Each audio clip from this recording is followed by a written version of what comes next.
and Ormus don't show up. Yeah. That's Well, the we're real here. only an hour behind. Aldrin has spoken up. Ormus, I haven't seen anything from him yet. He messaged me on PlayStation Plus on here and on Facebook, like, hey, what's going on? I can't log in. What the fuck? You know. Get a hold of him then? Yeah, he should be joining once he realizes that everybody else is on. Yeah.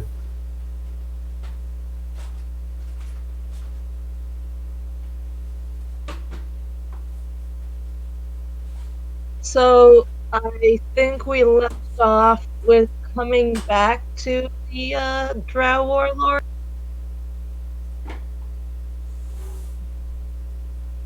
Yeah, it was.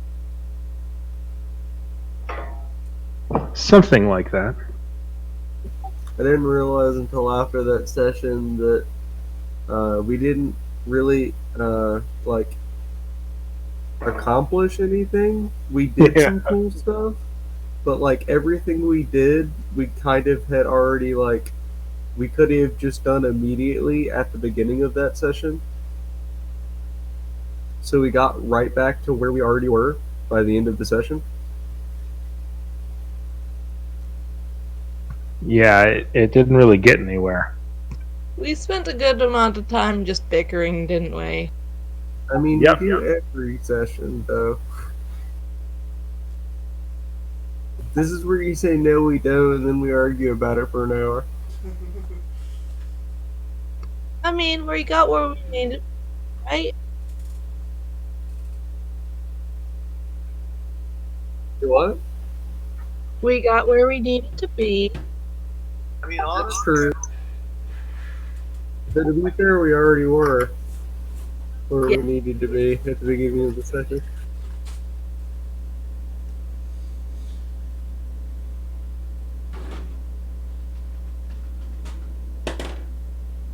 That's not agreeable.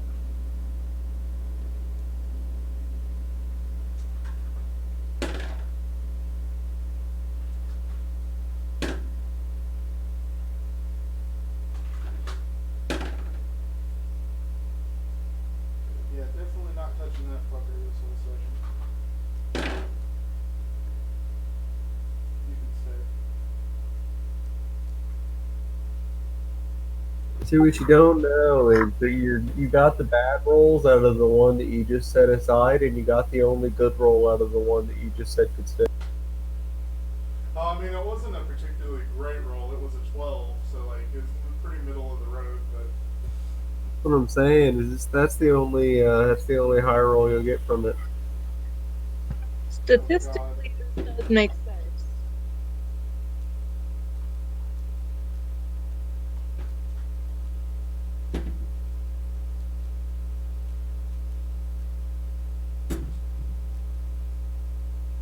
I seem to have lost my dice.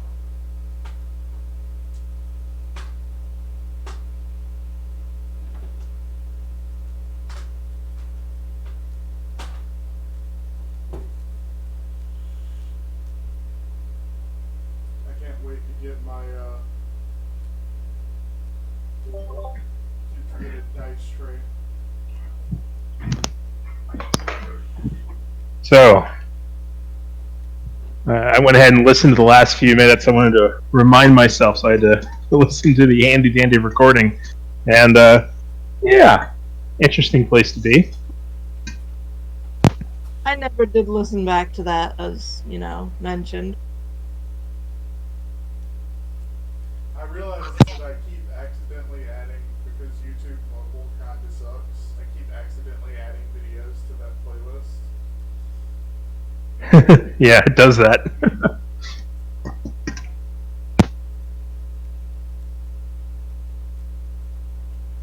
I'm sorry, could you say again, Molly? Hopefully, we can get Aldrin to come back on and get Ormus in. Play today? We only have so many sessions before the end of the year. Well, Aldrin's the only one still offline. Yeah. That happens at the end of the year. Do, I do, do, It's a new decade. That's true. That means we'll have to switch from D&D to like Shadowrun or something, right? Yeah, we got to start breaking out the void ships.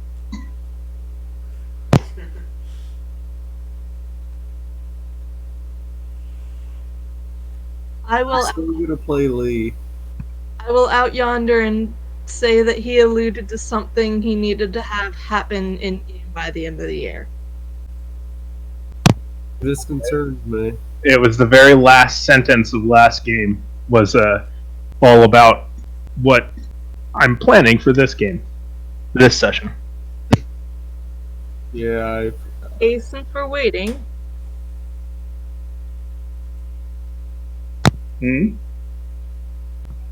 we're waiting, I'll go back and listen to that. Yeah, take a minute or so. Might as well. If they don't come back, or if we wait an hour, I mean, what do you guys want to do in terms of how long do you want to wait? I mean, I feel like being pretty lenient would be fine since we're, we were probably. I was expecting not to get to be able to play it all today, so like, Yeah, I wasn't sure what was going to happen. Let them rest. You wouldn't have to wait a day because you'll have the scroll to get Philbin back. In terms of with Jacob, he's spent Okay. could move like 20 people. Look at that. He'll have his motherfucker. Here guys.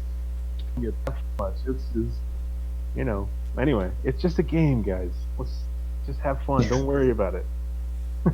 I don't take anything personally. I'm Yeah. just gonna watch Christopher Just Walken figuring fly out around the what we're hotel for a doing. little while. Understood. Okay. I didn't catch this at the last session, but like listening back to the last couple of minutes of the recording, I caught Lee saying, "I'm just gonna watch Christopher Walken fly around a hotel building for a while." No, that was just now. Oh yeah, he just now said that. Okay, that's the confusing part about listening to it while not like muting yourself. Yeah, And hello, Aladrin. indeed. Hello. Fion, did you tell Ormus that it's working? Yes, I did. Okay. I mean, It's the rest online. is on mobile, so I imagine he's probably just making his way to his computer or something.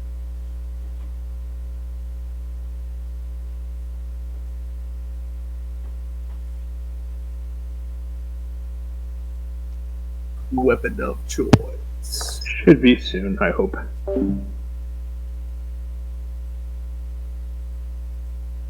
Till next week. Yeah.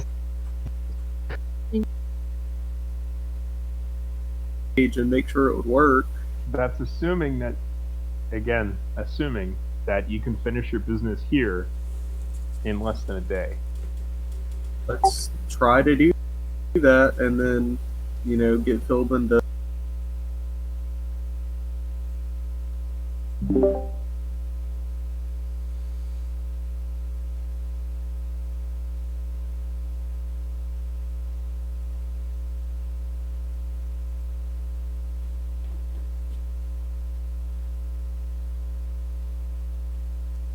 Don't all applaud at once. I know I'm a comedic genius, but Oh, I didn't even. I was muted. I didn't, or not muted, deafened. I didn't even hear what you said. What did you say?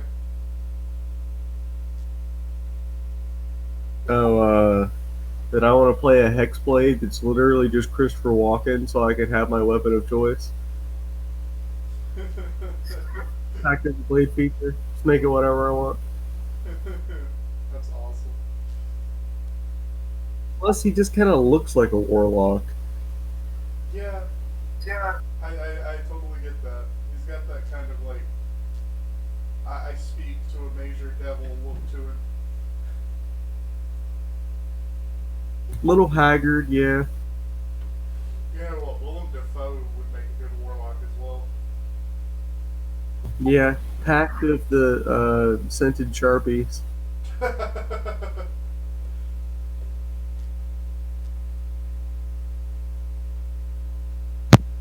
So, how long do y'all want to start before we just begin with Alnormus? I If we can have start now. Yeah, I have it recording, so anything he misses, you know.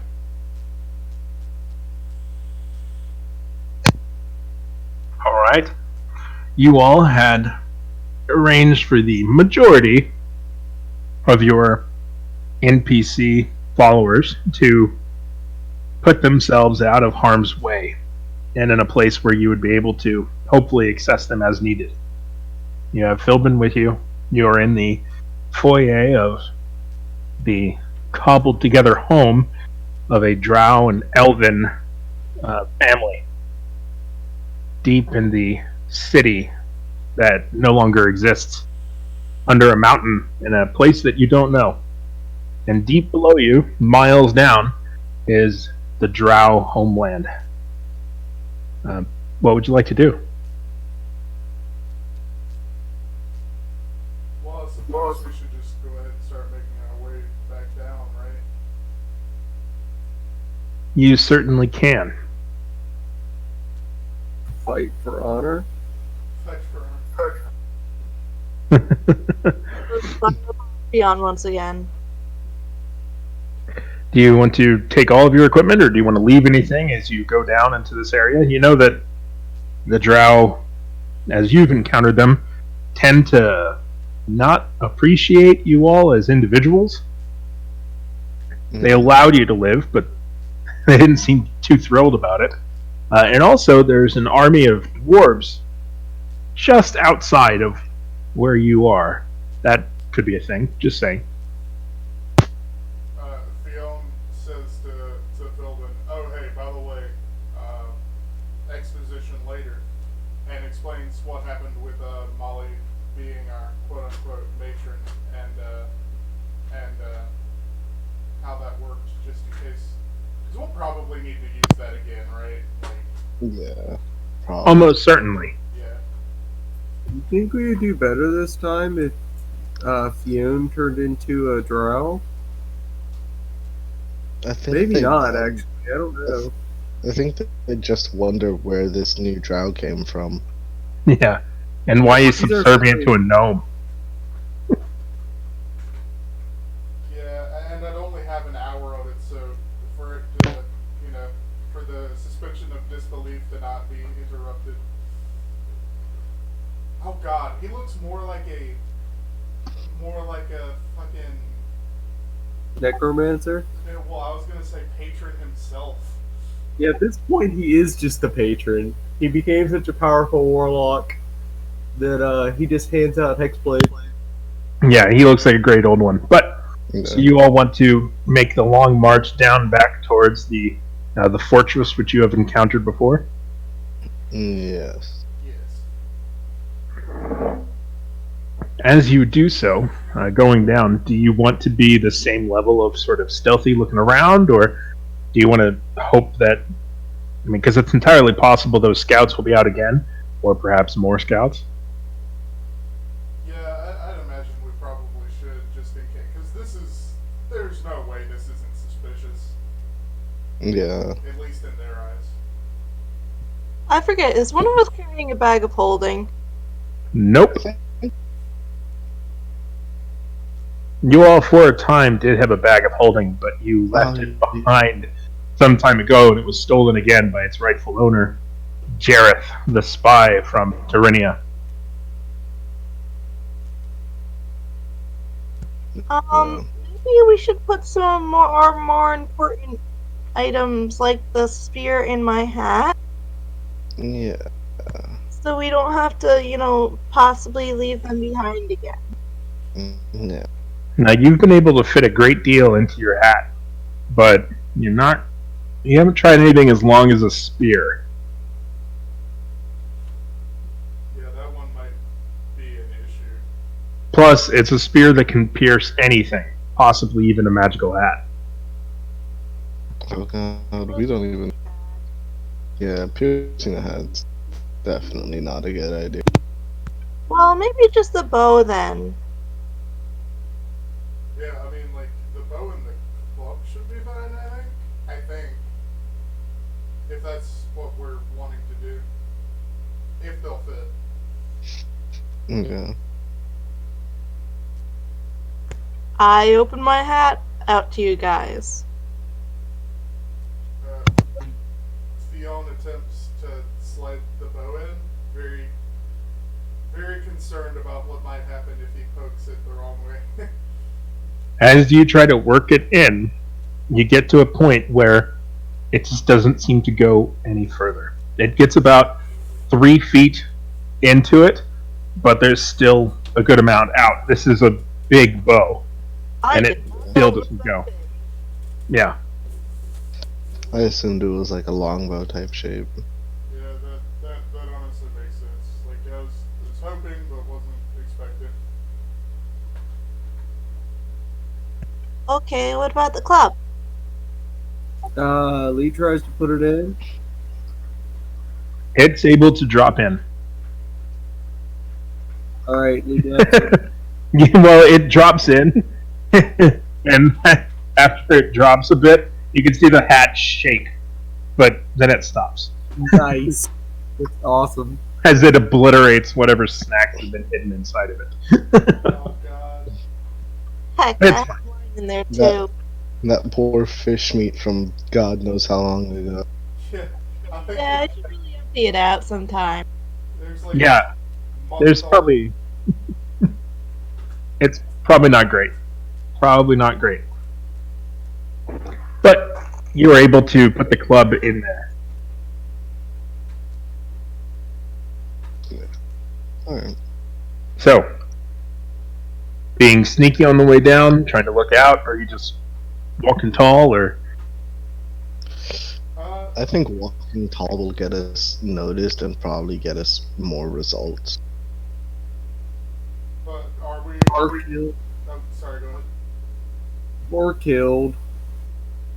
I mean, we've already been acknowledged by them and stuff. Yeah. I mean, I agree. I think going more stealthily is the way to go. If anything, go with the same, like, hey, scouts, we forgot something. Sorry. Yeah, we need a favor. DM, are we still, like, Lee and I at least, are wearing flower crowns now, right? That is if you correct. did, if you did not take them off, then you are still wearing flower crowns. And I'll add too, in case you all forget, before he left, Ms., the presuming princess of this land, did give you a family ring. So you might be able to get some distance with that as well. I did remember that, but we gotta, get a chance to talk to them to present that. Yep. So what if we have Molly wear this ring and, go in? I still do believe the, not ambushing per se, but that's the best word I can think of. An ambush without violence. Any scouts, because they have scouts. I got my paranoia from somewhere. And just like, hey, I don't know, maybe even play into the supernatural bend a little. Out of character, I can't remember. When we walked away, did Molly do the spider thing? I did. Yeah. I don't think she did. Or, well, she would know. We definitely did, remember? Okay. 100,000% did. Like, we had to convince you to let us do it. I did. Okay, so maybe. If you say so. Yeah, I don't remember it. It was We one of never those last recorded. minute decisions. Yeah, I asked as we were leaving if I did it, and because, it does take some, being at least a little bit informed, but you said if I wanted to, and I decided I did want to. All right. Okay, so I say we play into the supernatural bent a little bit and not directly say that, hey, we've been gone for a couple of days, even though I know in reality we were only gone for an hour in the. Maybe. A couple of hours. I mean, you were gone not too long, but in terms of the walking back and then walking the long distance spelunking through the caves does take a good amount of time. Less than a day, though. Okay. So, yeah, I say we go for the same attempt we went at earlier, and as far as the story as to why we're back, like, oh hey, we took care of business for a couple of days and came back to deal with some more business. That kind of explanation as to why we're back. If that makes sense to everybody. I have Yeah. a wedding to attend. You have a wedding to attend? I Had. go attend a wedding. Well, fair enough. I mean, yeah, actually, that's not a lie. So, like,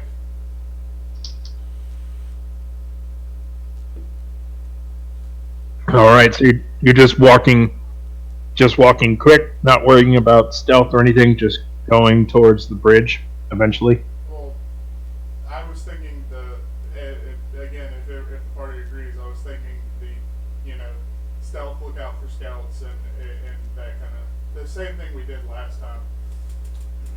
Yeah, I would like to do perception checks. All right, go ahead and roll perception checks.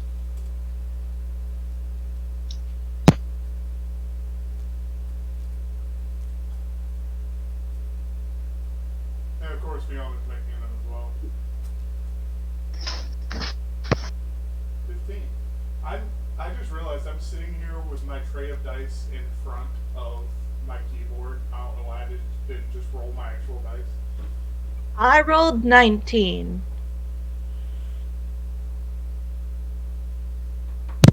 Anyone else want to attempt to see these scouts if they are there to begin with? The goat, but not Lee. Okay. I mean, it kind of makes sense, And that's fine. And Ormus will make a point of noting that he doesn't know where Hadram is, his bird. Oh. Where before you had him scouting around, but he doesn't seem to be around. He's wondering if he got teleported off somewhere, what with all the back and forth. Something about that worries me. I think I have a thing that I have to check blood hunter because I don't know if it's an active thing I have or if I have to make a check for it. But I know I have a thing about sensing fey fiends and undead. It's probably an active thing, but you can probably activate it. I mean, I think it should work. Yeah, not that I'm going to right now. I figure I should know that. Mm-hmm. I'll Certainly roll should. 5 on perception. A 5? On perception. Okay. Well, everyone except you can see these scouts, essentially. You get to a certain point where, as you're walking along, the scout just seemingly the same two scouts just kind of come out, and they don't acknowledge, but they don't hide from you, essentially. They just see you and come out from their hiding spots and just watch you go. I will wave to them. Lee will also wave to them. One will wave back to Molly Mort. I grin widely back at her and try to wave her over. Theon drops his head, avoiding eye contact, but acknowledges their presence. Just like in real life. They talk amongst themselves a moment, and one walks towards you, all the others staying a little further back, and she gets close enough to be within a sort of shouting range. She doesn't say anything though, but she's close enough that you could talk to her with a raised voice, probably.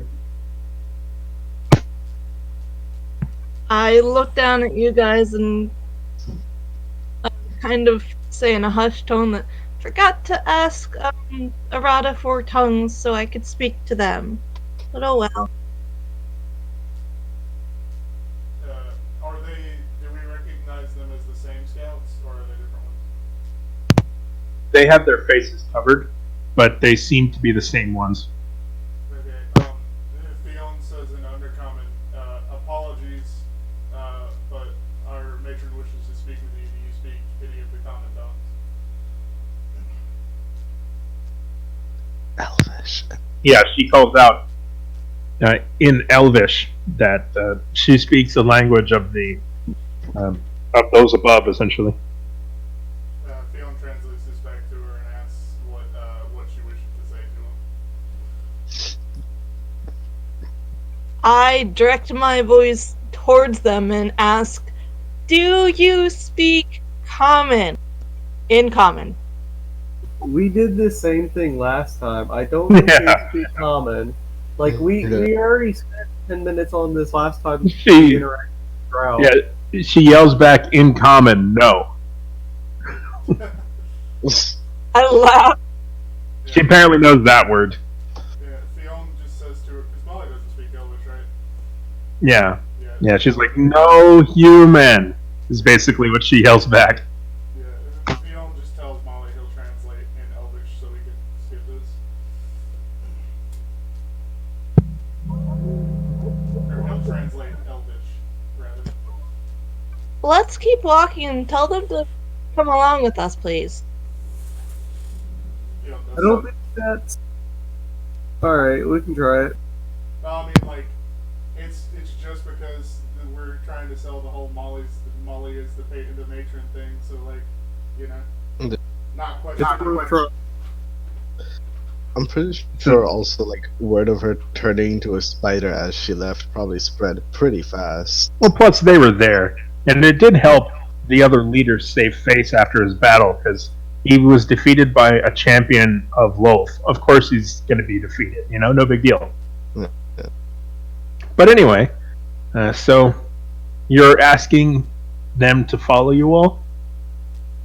Wait, I just put it together. Does that mean that Aldrin is known by the Drow as a champion of False?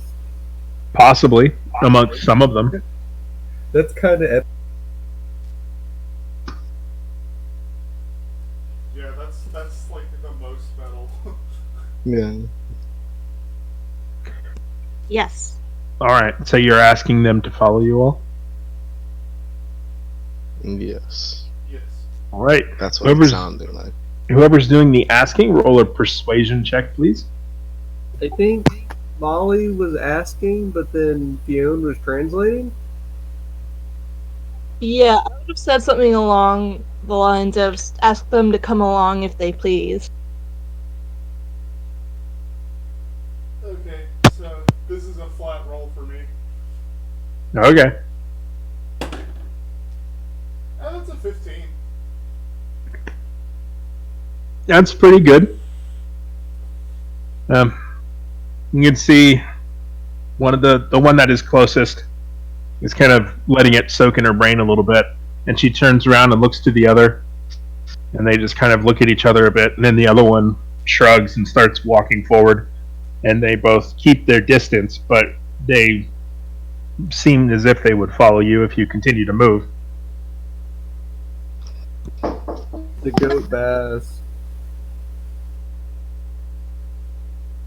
All right, do you want to make your way down towards the bridge again? Yes. You're able to do so, unless you engage in conversation with with the people following you. They will just keep their distance and occasionally whisper to themselves, but otherwise will have no contact or interaction.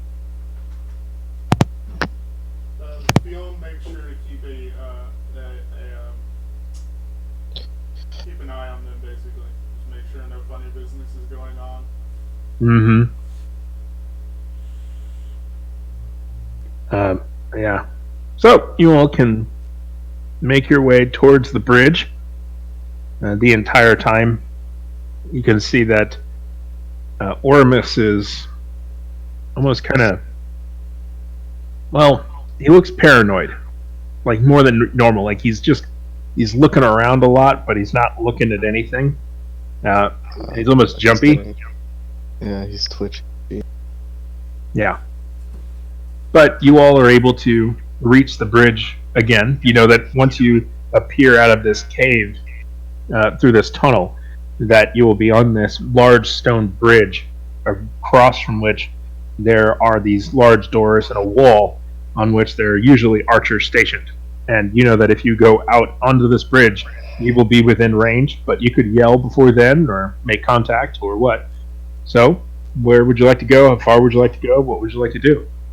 I say we ask the scouts to please introduce us. Yeah.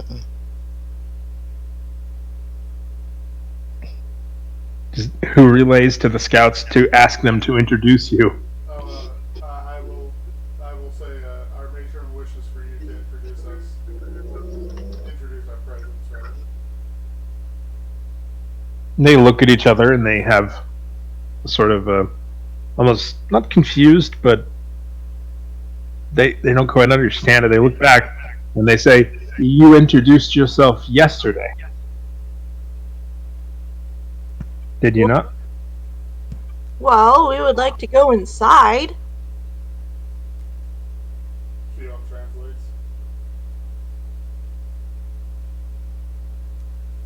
One of them shakes their head, and the other and says basically in Undercommon, like "No way in hell." And then the other one responds that in Elvish again, that this is a fortress of the Drow. Outsiders cannot go past this point. Only those of the Underthing, only those of the Undercommon can come in. The Underdark, sorry. Now I will hold out the ring and say, the princess has our permission. Or something along those lines. Yeah. Mm-hmm. Fion translates the princess says, Geralt granted us permission to do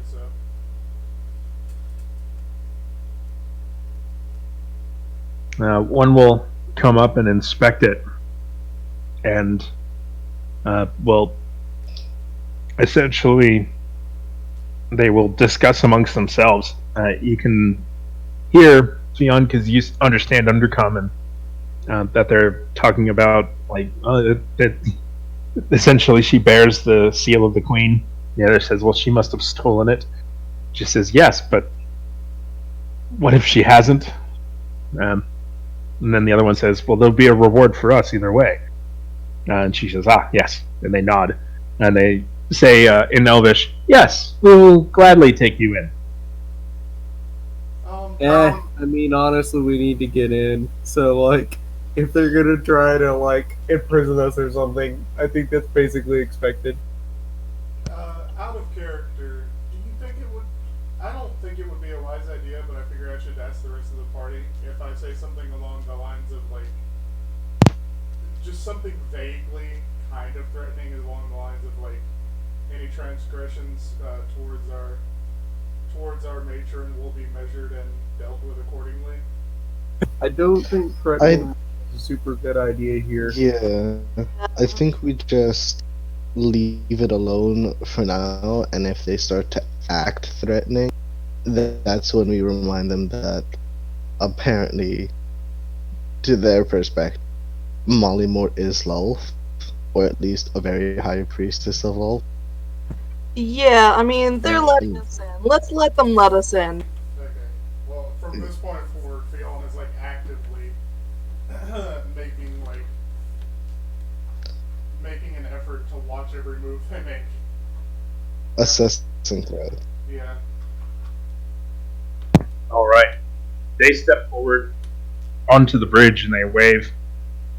And they seem to be making a sort of signal with their hands, as if to signify don't shoot. And after they have walked onto the bridge, the one that had been speaking to you says, come. And she is waving her hand in such a way as to beckoning to you two all to follow her. And as you get closer, you can hear, you can more, not so much hear it, but you can sense from the eyes above various mixes of emotions. And you can see plainly that one is just laughing. One of the drow archers.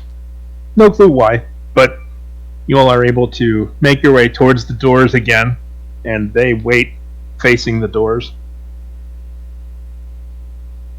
And they wait. How long do you all wait? This took a while last time, didn't it? So I think we should just wait. Are you all patient, or do you fidget, or do you watch anything, or do you just stand still? Theon is fidgeting. I'm standing still. Oramus looks like he's got his he's just trying to peer into the darkness and then looking up at every corner and crack in the ceiling. Just looking everywhere.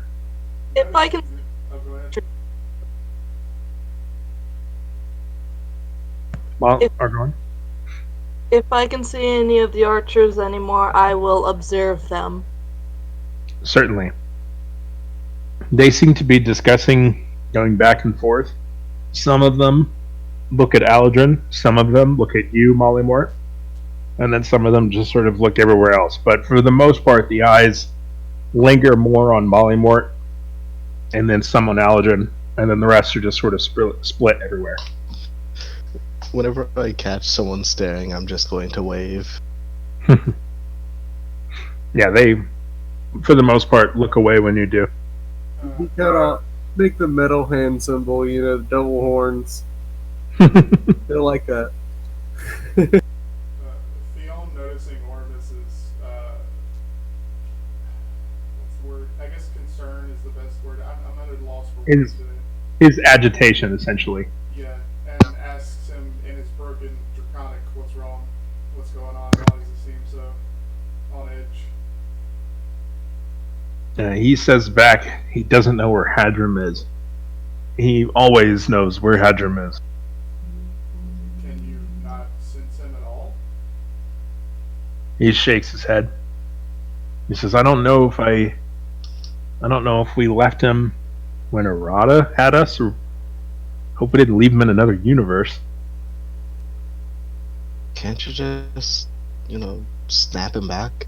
Well, that's the thing, you can on the same plane of existence, right? Or is that the sensing him part? He can usually sense him on the same plane of existence, but Ormus doesn't really have a strong understanding of how this relationship with this creature works. Yeah, true. I suppose his pact relationship probably isn't the same in any way, honestly, to Theon's Yeah. skill game. Yeah, it's a little different. Yeah. I was just trying to think of some way that I could, console him or something, but there's really nothing I can offer. Yeah, but I mean, even then, you've seen him without Hadrim plenty, and Hadrim's a relatively new addition to the entire thing. He's never really twitchy without him. Doesn't really explain why he's twitchy even now, looking around. He's usually Ormus is usually a very cool cat. He's not a guy to be weird like this, but he seems to be being weird.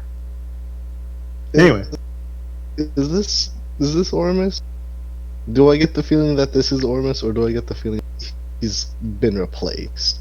You could roll an insight check. Yeah, that's exactly what I was about to ask to do. We've been dealing with a little bit too much magic weird shit. What is my? Oh yeah, my insight is 9. That's a 26 to get a feel on Ormus, maybe not Ormus. Well, I rolled a 2. As you look at Ormus, let's be honest, the dude's kind of dark.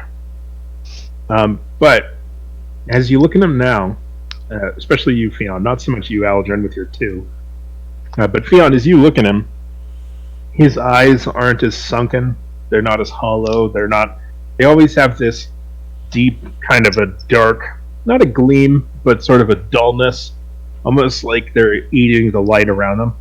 He's usually a guy that if you stare at him, you just don't feel too good. But it almost looks like he's, how to put it in this sort of a way, he looks like he's fresh and full of life. He looks like he doesn't have the same brooding darkness on his eyes. And it's an opposite side of an unsettling. It's equally unsettling, but for completely different reasons. It's like when somebody has a personality that's too bubbly. Mm-hmm. where all before, they've been walking around with just like a little rain cloud over them the entire time, and now all of a sudden there's a rainbow, and it's Lee a bit strange, instantly right? gets along with him. Out of He character, comes over and says, "Hi, you want a piece of candy?" He does not Take respond. off my flower crown and I put it on his head. I just realized that like Fiona's standing here with a flower crown and a kind of like sleeveless blousey tunic, or at least it appears so. Yep. After several minutes, the doors begin to open, and the two scouts step to the side so that they're sort of flanking the entrance in a respectful manner. And on the other side, you see, again, the drow that you fought recently. Felriel Koth Zephyrs, or Real, as you've been informed that he goes by. And he looks mostly healed, but you can tell he's just got a little bit of a limp in the leg that Aladrin knocked out from under him with his axe at the final blow. And he is not happy to see you all. And he strides forward, and you can see that he's got an attendant with him, someone with armor back to his left, and then an archer back to his right. And they are in a more regal type of armor that makes you think that it's possible that this is the one in armor is likely the guy in charge of all of the meleeers. The guy with the nice leathers and nice bow is likely in charge of all the archers. The guy that's in charge of everyone. And he strides out and puts a hand on his hip and kind of almost sighs and says in Elvish, "What in all of the hells do you..." A necromancer? Yes, a necromancer. Wait, what language did you say that in? Elvish.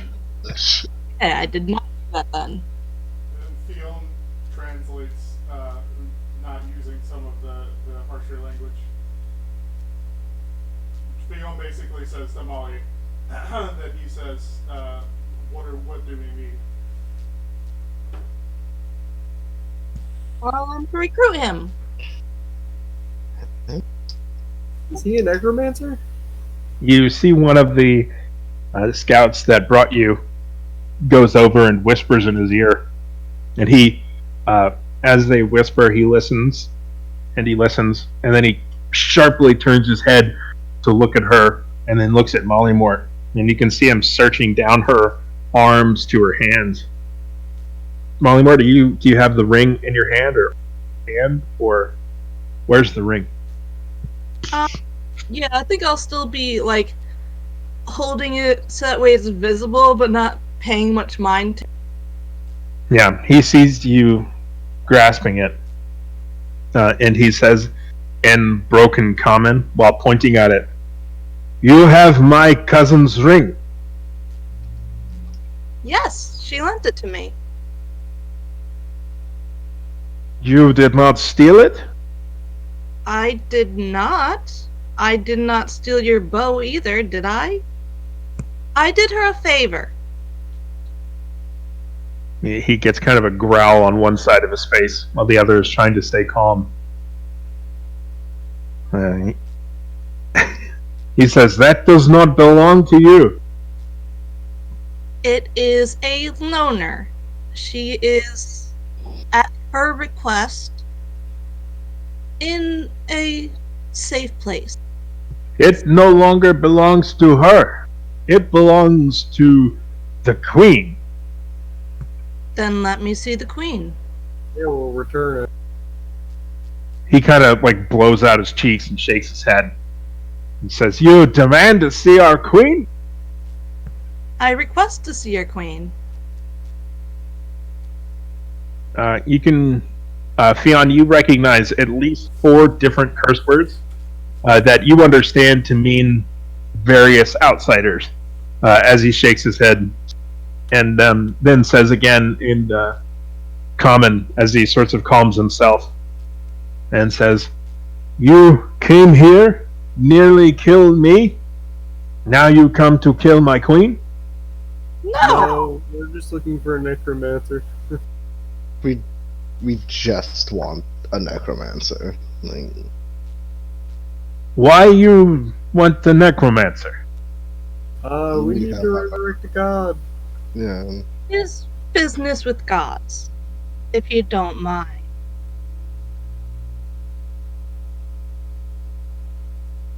You can see the scout come over and whisper to him again, and he pushes her away.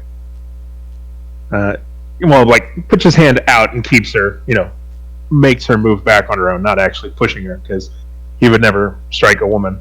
But, oh boy. Out of fear or out of respect? Yeah. But yeah, he puts his hand back and she goes back. But he says, "I will let you see the queen." And he nods and turns and begins to walk. And you can see the two fellows that followed him out are looking at him confused. Like, what? Why? Okay. But they don't say anything, and they step aside as well. And the scouts and these two officers flank the doorway, allowing you all to follow him into the fortress. Can I make an insight on him saying that? See if it feels like he's being truthful about it? Sure. Also, I would like to whisper to Fiona, since I'm riding him, That's Ask- great. asking if he heard what they were whispering about. I rolled a 12 on that insight, and if it would be possible to make a retroactive check to see if I could understand what they were whispering. Of course. Roll a perception.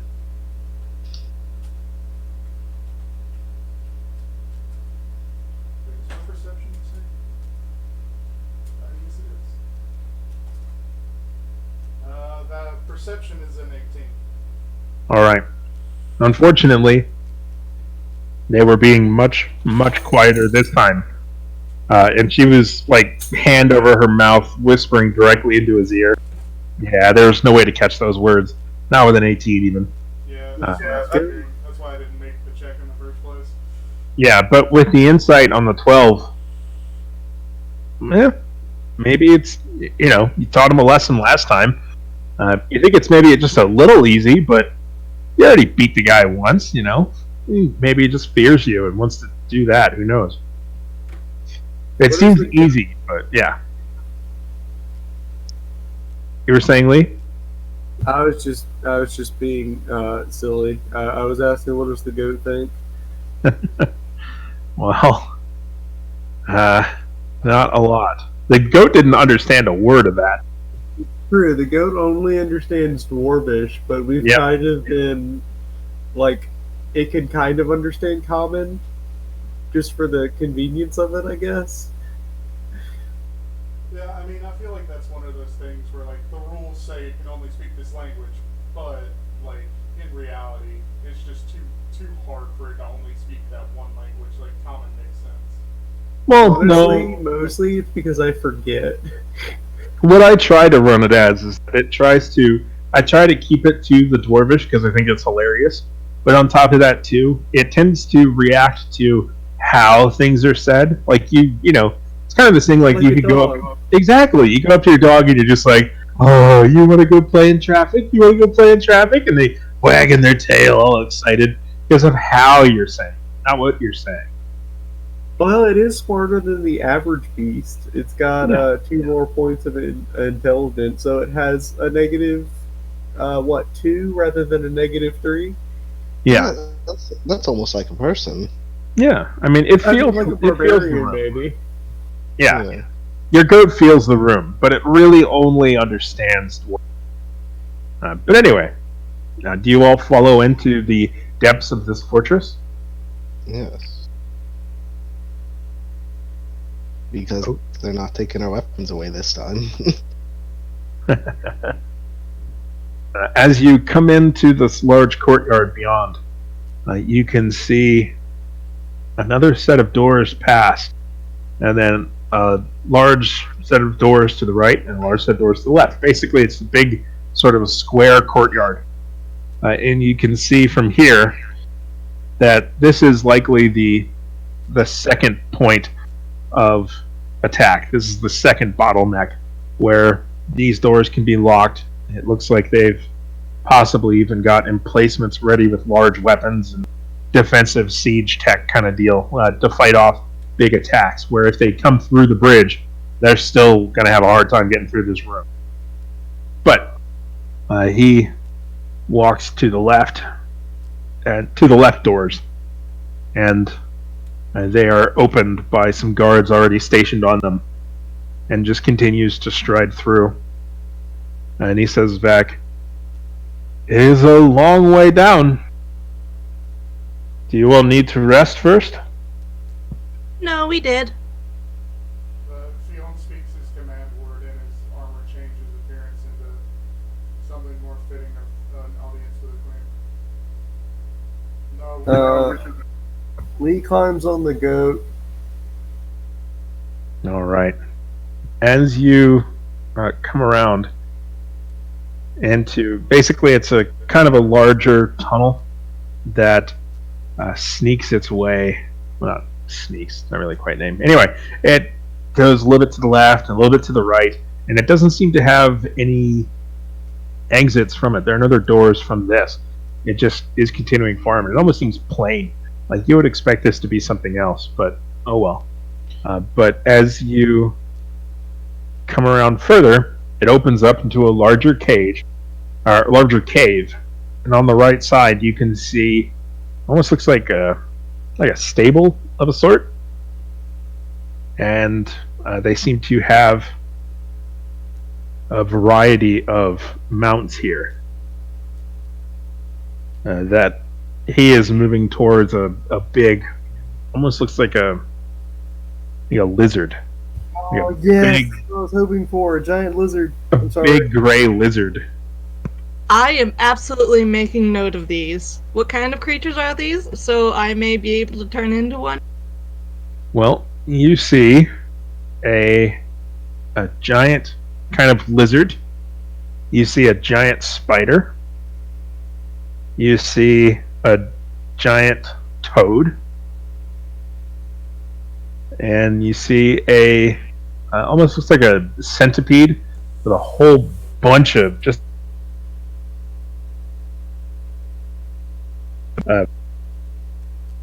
feet. Fion begins to make his way towards the giant toad.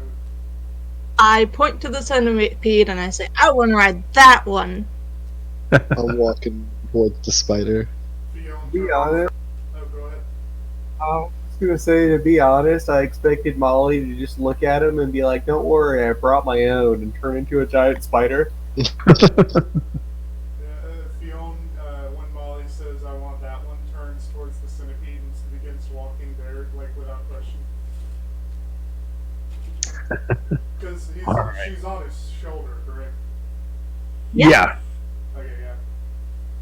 So you're going towards the centipede with Molly Mort? Yeah. All right. So the centipede occupied.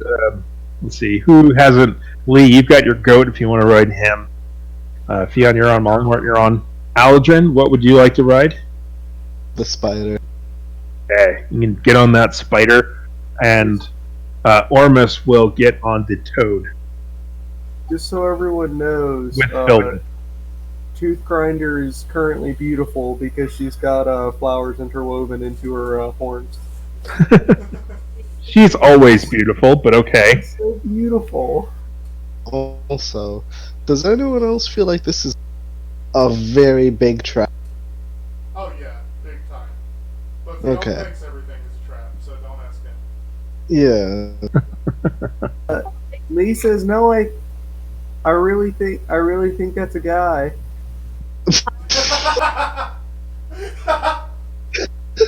Not implausible. I mean, yeah. I guess this is elves troll typically culture. go the other way, though. I would like to make sure to ask Real if we're allowed to take these mount or they are somebody's. He says that you are welcome to use them, Good. and he's gotten on his lizard and is starting to stride it out. So, those of you that are getting on mounts that you are not accustomed, please make animal handling checks. Ooh. That would be Aldrin, Fion, and Ormus, but I will roll for him. Do I have to? You're technically riding Fion, and Fion is riding the strike, or the centipede. Oh, I kind of want to directly ride the centipede. Oh, That's right. well, in that case, you can control the centipede, and Fion will ride. What's the term? Bitch. Well, see, I was gonna ask a question because of backstory. I have a little bit of experience in the Underdark, just a little bit. So my question was gonna be how common are the centipede mounts? Because I was gonna ask if they are decently common in the Underdark, maybe, and see if I could get some sort of advantage on that roll or something. These are relatively common mounts for the most part. There's just variety of creatures. Anything that can be usable and ridden and controlled is usually used as something down here, be it food or shelter or mount. But with Mollymort in control of it, do you want to get another one of the beasts, or do you just want to let Mollymort steer, or... Nah, I'll let Mollymort steer if she wants to steer to Right. herself. Okay, so animal handling from Mollymort and Aladrin, please. 8. Natural 20 for a total of 20. Nice. That's fucking epic, dude. Alright, so 18 and 20. Yep. They are relatively under your control. They seem to be thoroughly beaten into submission, and you were able to handle them into a kind of caravan and begin your way deeper into the Underdark. Aldrin's riding the giant spider, right? Yep. I like to think that it knows who's boss because it just kind of has a sense for it, just like, okay, Aldrin beat up Real, so he's the boss. Yeah. It just seems to be complacent to whoever or That's whomever. fair. So, My plan was to give Aldrin on a stick and hope that would be what he could use to control his mount. he seems to have pretty good control of it. I know. Natural elvish warrior ways.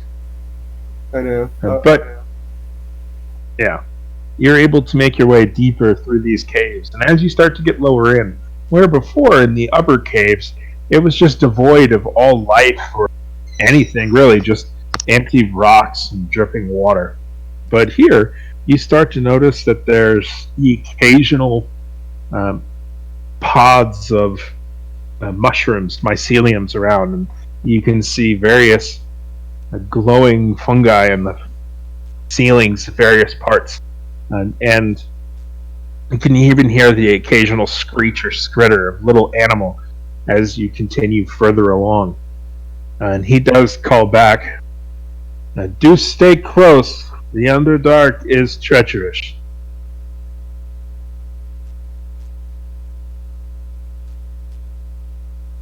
So, do you all just enjoy your trek following as close as you can?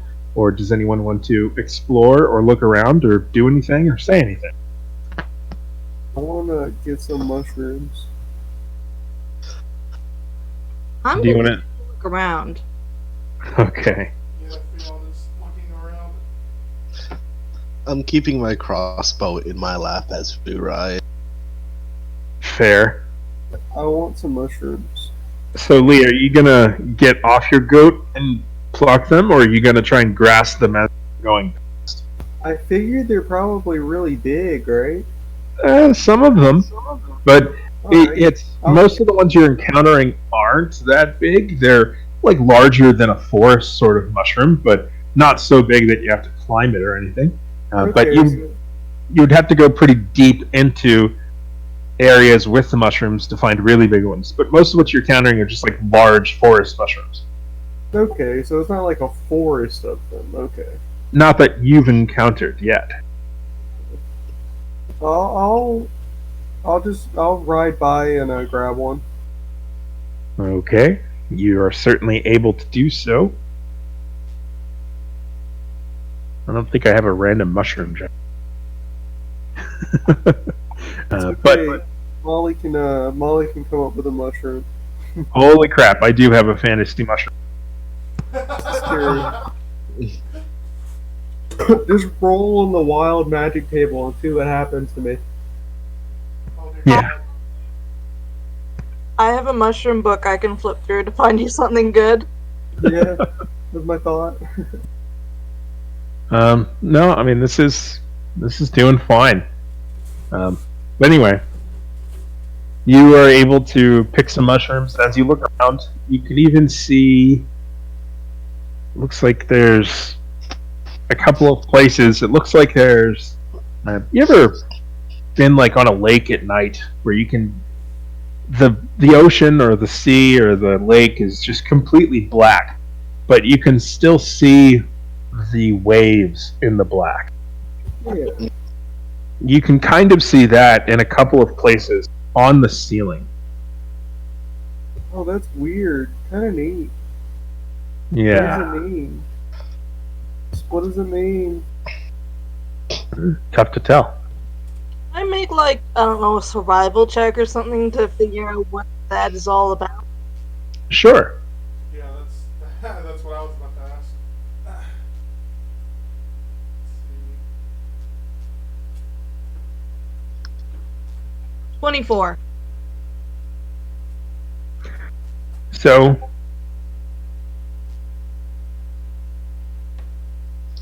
that was pretty good. Was that another survival, Theon? Yeah, I didn't realize. Lee, roll a D100, please. Yes, sir.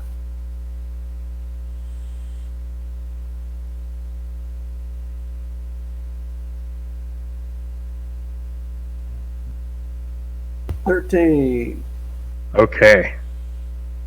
As you're looking up onto the ceiling, you don't know what that is, but you're pretty sure that mushroom that Lee picked is poisonous. Ooh, what does it look like? Is it red with white spot? Well, let me see what it looks like actually. It's the tricky part in terms of how they look. It just looks like a very bland mushroom, plain white. It looks like just a mushroom. It looks so boring. Oh, well, Lee wouldn't pick a boring mushroom. He likes colorful things. Well, I mean, to be fair, the dark vision does make you see in grayscale, so. Yeah. Lee, do you speak Gnomish? I forget. It probably Yes. looks like a black and white candy cane if it's for Lee. What, Lee? I sure do. I will whisper to you in Gnomish, don't eat that. I've got it like inches from my mouth when she says that. I shake my head, giving him a warning look. Okay. Yeah, let me see here. So, Lee, roll a 5, 6, 7, 8, 9, 10, 12. Roll, I don't know, roll a d20. Let's just see what happens. Or a d100. Or something. I don't know. Yeah, that's fine. Okay. Okay, so it is actually a stalk about 4 to 5 inches tall, and on top is a sort of typical triangular shaped mushroom head.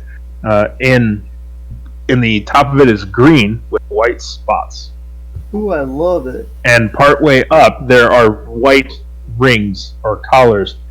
You can't entirely decide the color, but it does look a sort of dark gray with white spots through your dark vision, with light rings circling up the stalk. Alright. I guess I don't eat it.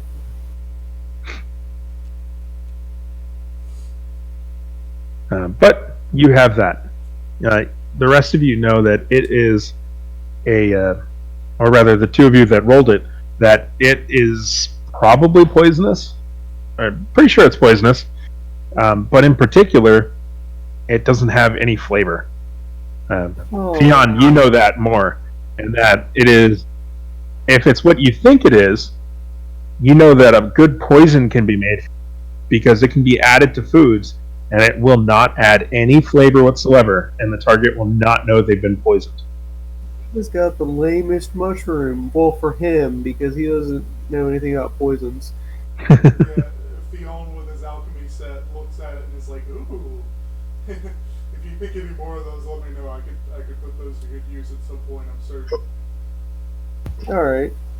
That's how we beat Tiamat. I would like many pretty mushrooms. Yeah, we sneak it into her instant ramen. Quite possibly. It's more like And let her- instant villager. Oh, one of us eats it and then she eats one of us. Just fill her pockets and let her eat one of us. Simple enough. Yeah. So, do you all just continue to ride, or do you want to take side adventures? I'm on the lookout for any cool critters. All right. Yeah. As you're going, you're saying, Mollymort? I'll be having a look around too. Okay. Yeah. As you continue to look around, it seems like most of the things down here are quite good at hiding. But you do encounter kind of a lake, and you can see below the lake the occasional light is flashing and then going out, and then another one's flashing and going out, and then another flash and going out. It's either one thing moving around or a bunch of moving and flashing independently beneath the dark water. I'll actually holler up to we're calling him what, Real? Real. Yeah. Holler up to him asking, "What's that about?" He'll look over and, rather he'll call back. Are you when you saying what's that about? Are you pointing at all, or are you just saying what? I'm pointing to the water. Okay. That's his name, by the way. Feldrikov. Real. Looked back at it and actually wrote it down. Yeah. He looks back towards the water and says, "That's some of the fish that live in the water." Sweet. Yeah, he says, "Yeah, they use the light to track their prey. They're very vicious." As he's saying that, Lee is slowly wandering off of the path towards the lake. Because he's attracted by the lights. Yeah, that's probably not great. He'll probably call out, "Oh, no, don't go in the water. It's very bad." Okay. Have you guys seen an anglerfish? Oh, yeah. Yeah, it's an anglerfish, basically. Is it like a magic fish, but with dancing lights? That'd be kind of cool. No, it's just a boring old anglerfish. That's still pretty cool, though. The anglerfish is crazy enough that it looks like it belongs in the Underdark just naturally. I mean, yeah.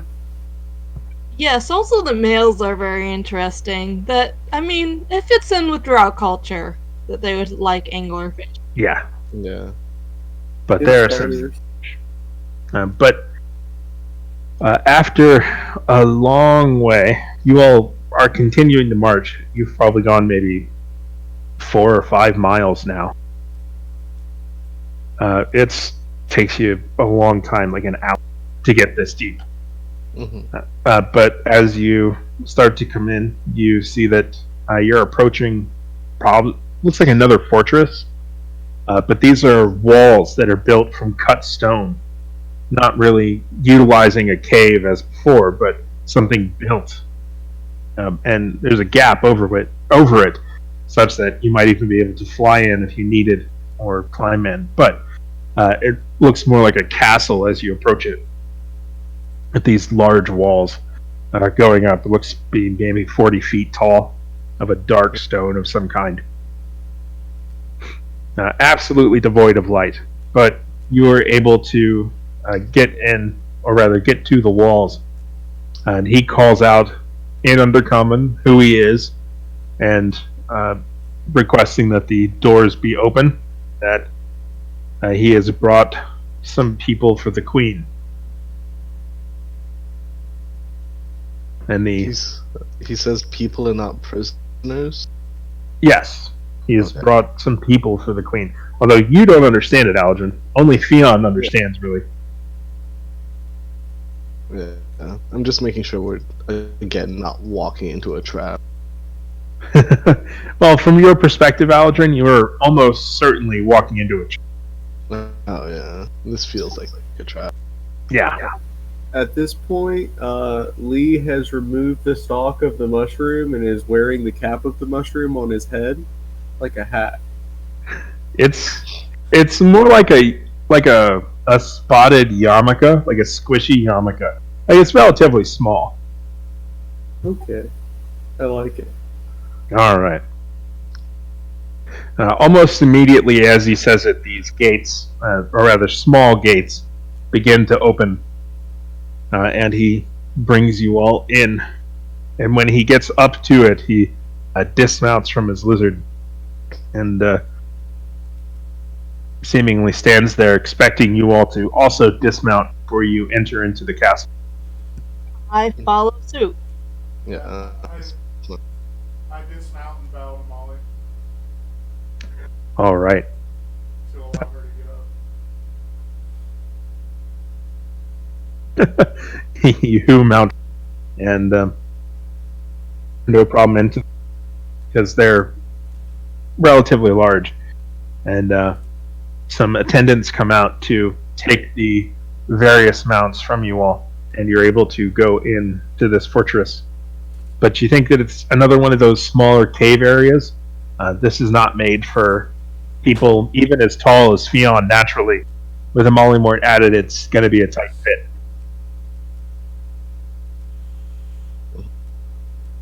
Fiona Do you- does his best to crouch and make it a comfortable height for Molly. you do so, and you are able to Igor your way through these winding passages. I was gonna say, I could imagine Fiona getting on all fours or crawling on his knees while Molly rides him, and just like, just that. I mean, what I'm imagining is basically, I'm imagining Fiona like squatting, like hands at like knee or shin level, so Molly's head is at normal person's height level. Mm-hmm. Yes, master. Molly is absolutely holding back Snickers, but not very well. So like, And Does she use spurs? What was that, Lee? Does she use the spurs? oh god. He's being good.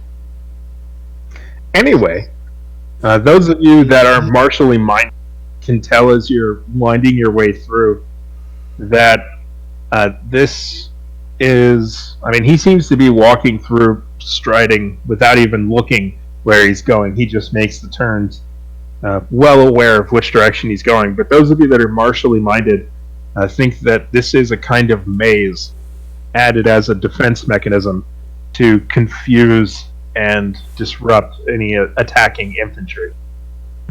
Can I try to make a map? Um, No, that seems like it would look bad, so I am not going to. that's probably for the best. Fine. Can you make a mental map? Threatening. Yeah, you can try to make a mental map, but the issue is in terms of making one, she can know which direction she's going, but there are so many doorways and different turns that she's passing without having, take the fourth left, take the second right, without knowing those specifics. Knowing to turn left or turn right isn't going to do the job. All right. Yeah, I mean, it would take quite a map to be able to do it, because it's complicated. It's a maze of kinds. But you eventually do come out the other side, Molly,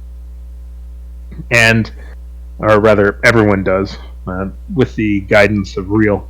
And when you reach the other side, he is stepped aside from a doorway and opens it for you all and motions you all in through just a normal person size, medium sized doorway.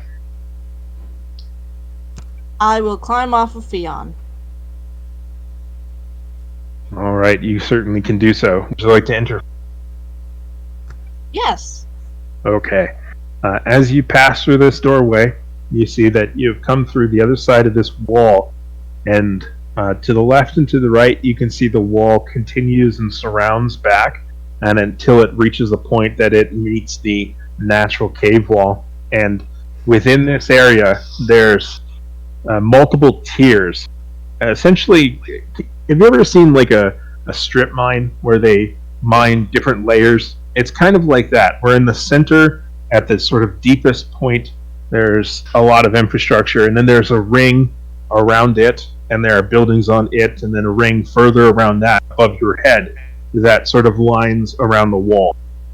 And so you've got these three separate tiers. And this appears to be the actual city of Kashi Kog, the Shadow Vault. And he basically greets you and brings you into his home, that this is his city. And he says that it's been a long time since outsiders have been allowed to stand here. Well, thank you.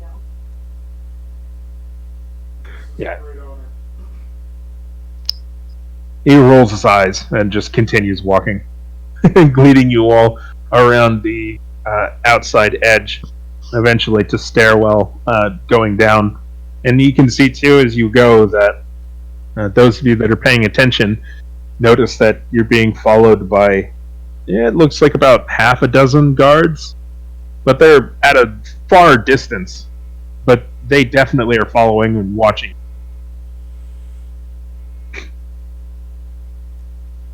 Sorry about the car alarm. That's fine. Don't worry, they're dead now.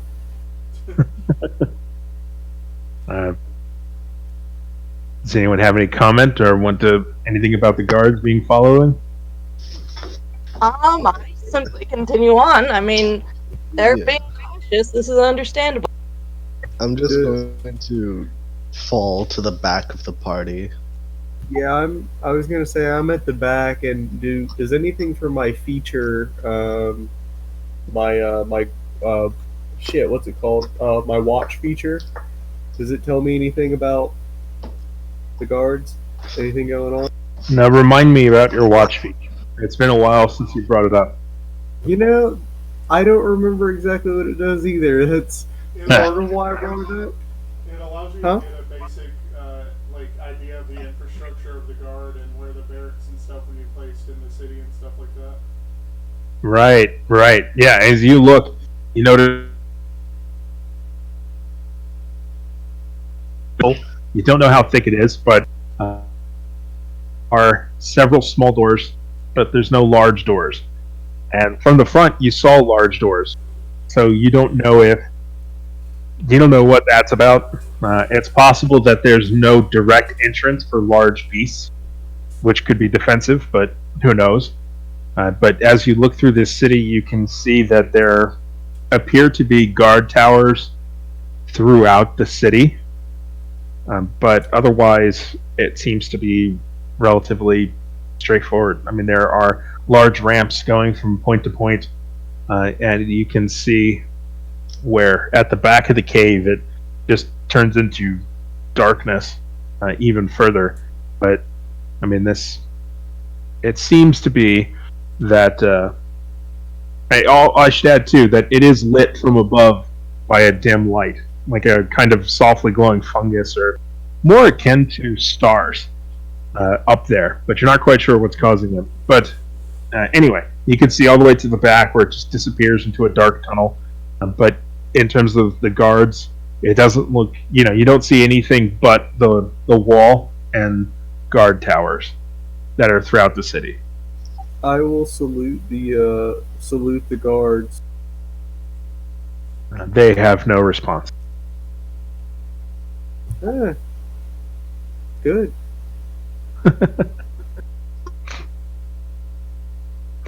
So,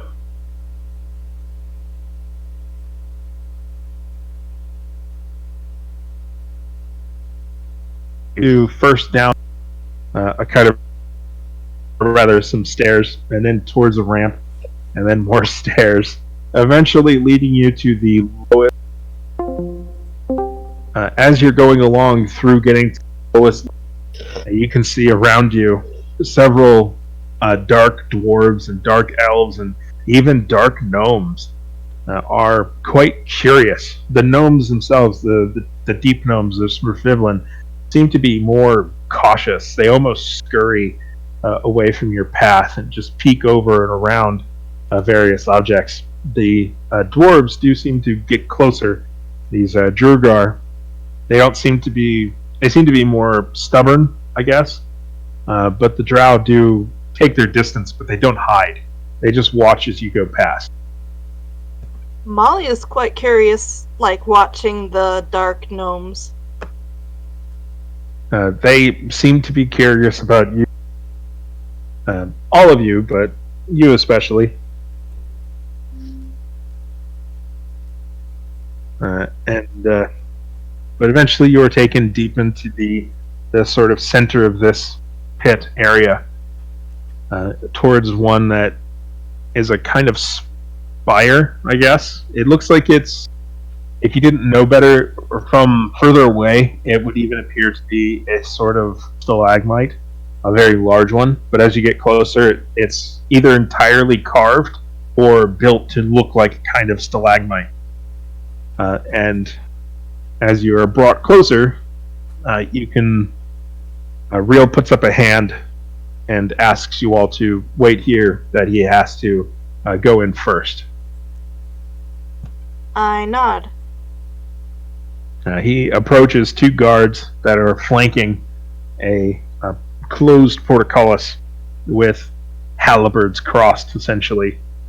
And he speaks to them and points back and speaks. And the portcullis begins to raise, and the other continues to block the gateway.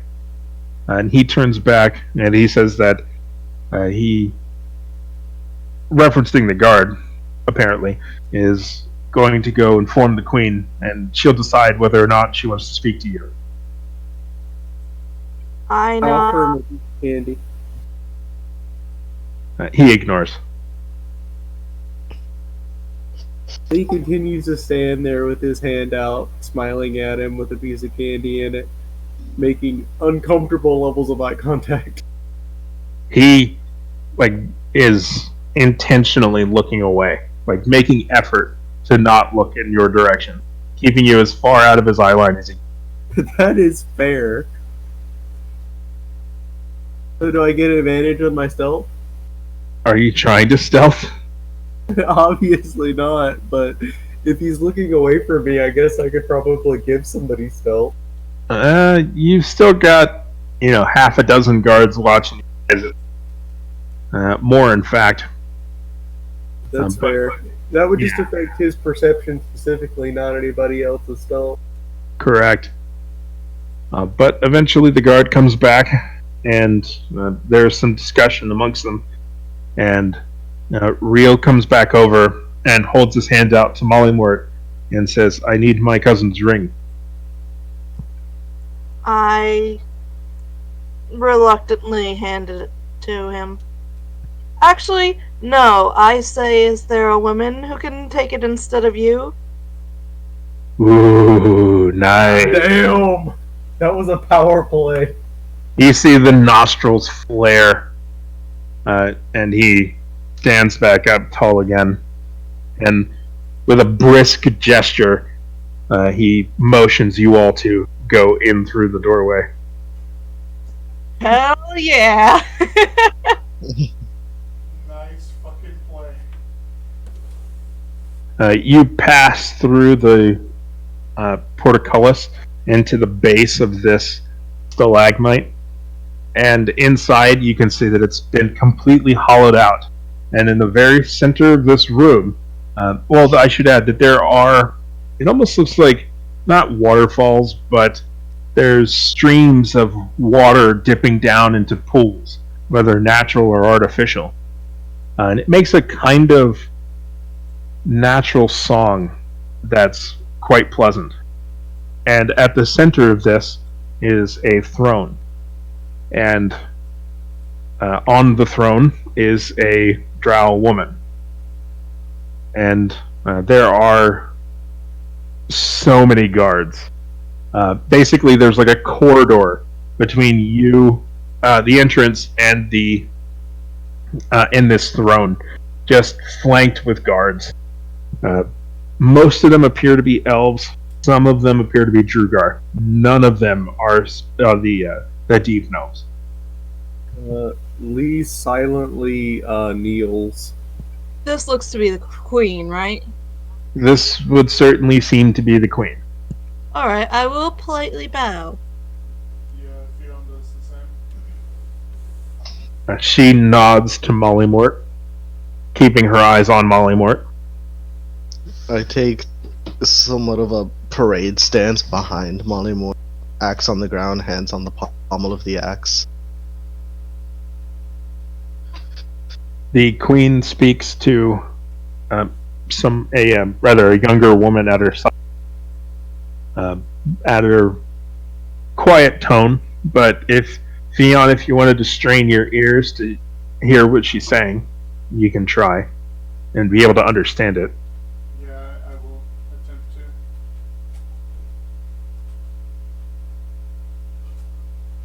That's a what you call it? Perception check. Yeah. 15. All right. With a 15, unfortunately, you're far enough back that you can't quite hear close enough that what she is saying. But the attendant says in a slightly accented, like an elvish accented common, Her Majesty asks if you killed her daughter. If I want her daughter? Killed. Oh, I say, no, I delivered her and her husband to safety from the war.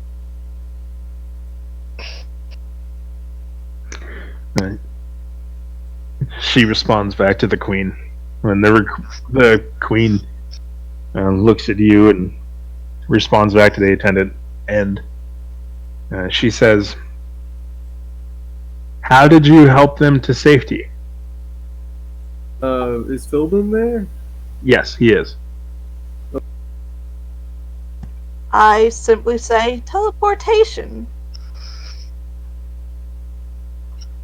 They talk quickly, and she asks, "Do you all have magics?"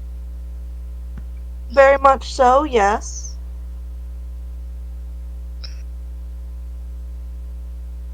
After they confer a bit,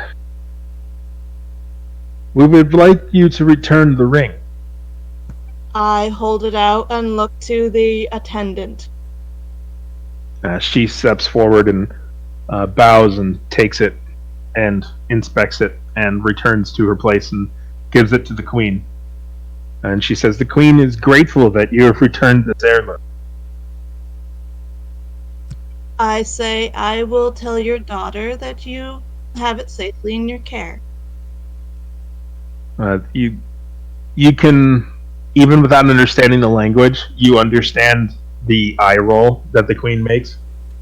But she responds, "For this favor, do you have a request?" I say, I get a little bit nervous at this point because playing the part of the leader is one thing, but actually having to speak in the role of the leader is a bit nerve-wracking. But she does say, "We would like to request the help of your nephew. He is, in fact, a skilled necromancer, is he not?" They talk amongst themselves, and they say, "Which nephew do you mean?"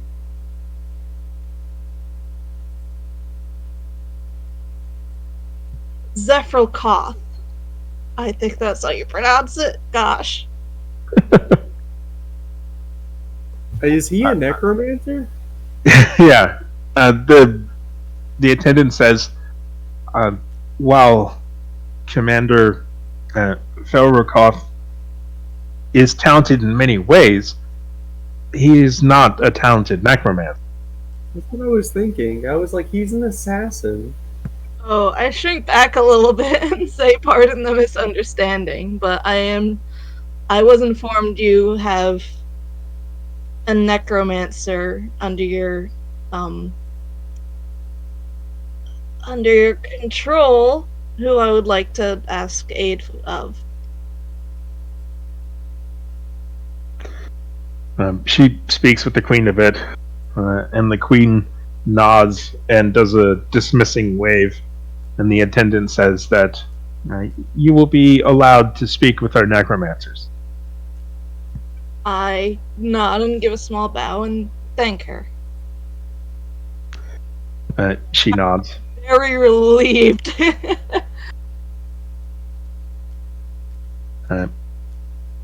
She motions to Real and says, "Would you take them to the Hall of Ghosts?" And she says that in Undercommon, so Fionn would understand. And Ghosts, heck yeah, that sounds awesome. yeah, Real responds that he's really got to get back. I'm in charge of the fortress. I'm not a tour guide. Lee starts to get nervous. And the queen merely says his name, and you can see like a tremble in the jaw. And the queen asks, "Where is your bow, Felrokoff?" Who of us happens to be holding it right now?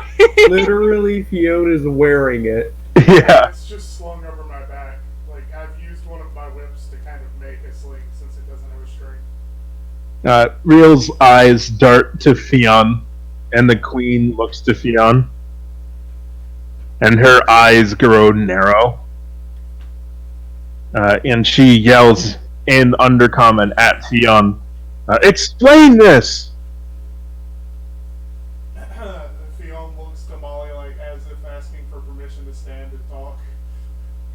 I look to him confused and say, "Translate, please." She's asked me to explain. Real is saying that these warriors challenged me to single combat, and I was defeated, and they took their prize. I tell Aldrin to step forward and say he is our champion. Mollymort, you still don't. Well, okay, in terms of the translation, but it's going too quick for the translation to keep up too much. But the queen responds, "If you cannot beat them, you've no place on our wall." And she stands with, you can see a sort of frail shake in her hand, and she points at him, and she says, "You are banished!" Well, Real, you want to come with us? We'll take you. I wonder if this happened to Ebon. Yeah. Maybe we can convince him to come with us to restore his honor. Yeah, I mean, if she sees, how powerful we are if we're fighting, Tiamat and stuff, then that'll kind of validate him failing to us. Real at this point, he is quite shocked and angry, but he bows at the queen.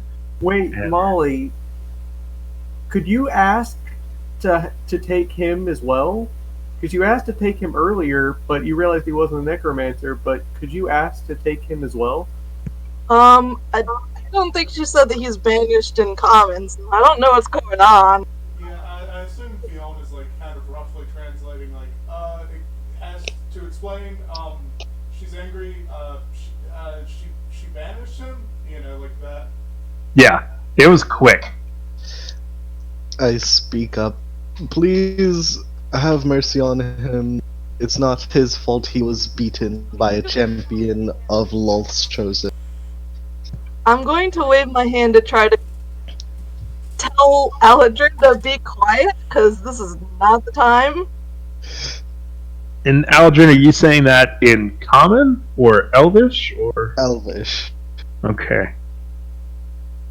Let me see. I don't know. I don't remember if the Queen speaks Elvish or not. Let me check. If he succeeds on this insight check, I think what we just said was blasphemy. Almost certainly. I mean, that's the knowledge they know. All they know is I beat up their guy, and then the lady in charge of us turned into a spider. Honestly, I think the best bet is asking for him to come with us, kind of as a way to be like, if you don't want him, we'll take him because he's valuable and he can come back with honor. Yeah, I kind of am with Leon this one. I don't think now is the time to be flexing. Yeah.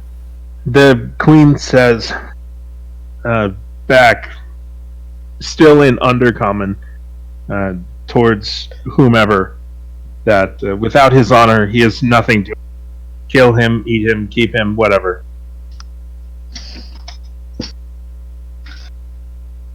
But we're going on. He says you should probably come with us, actually, if you're banished. Molly is very visibly anxious. Real is like somewhere between. He's trying to furiously fight back tears. He is so angry, but just like shaking, looking at you all, and he's just he's so angry. And he just begins to turn to leave, just so angry, going out the door, just shaking his head like you all want him to go with you. You ruined his life. Yeah, but we're trying to fix it. I don't know what to say to him. I'll Well, follow him. all right. Do you say anything as you follow him? Like he's striding out past the guards towards the portcullis again. I call after him and I say, Real, would it restore your honor if you came with us and killed a god? Would the queen look kindly on that? He says, "Which god?" Tiamat? Dragon god? Super powerful? The mother of enslavers? Yeah, I know you guys probably kind of like Tiamat, don't you? No, they fled to the Underdark to get away from her. Oh, yeah. She's kind of going crazy on the surface world right now, and we're actually on a mission to kill her. And we could actually use somebody as strong as you. You can see he's having some mental turmoil inside.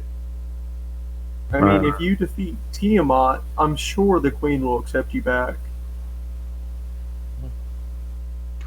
He says, after I help you defeat Tiamat, I get a rematch with him. And he's looking at Aldrin. I feel like that's fair. No. Point to the bow. Alright. He nods. You now have a drow warlord, or former drow warlord, to follow you around. Good job, I guess. Real I'll, Yeah. I'll attempt to shake his hand. Welcome to the team. He does not shake your hand. I pat him on the shoulder and say, "Don't worry, you'll warm up to us eventually, I'm sure." Yeah. We're going, Mollymort? I just want to say hi to Lee. We gotta go. The Hall of Um, Ghosts.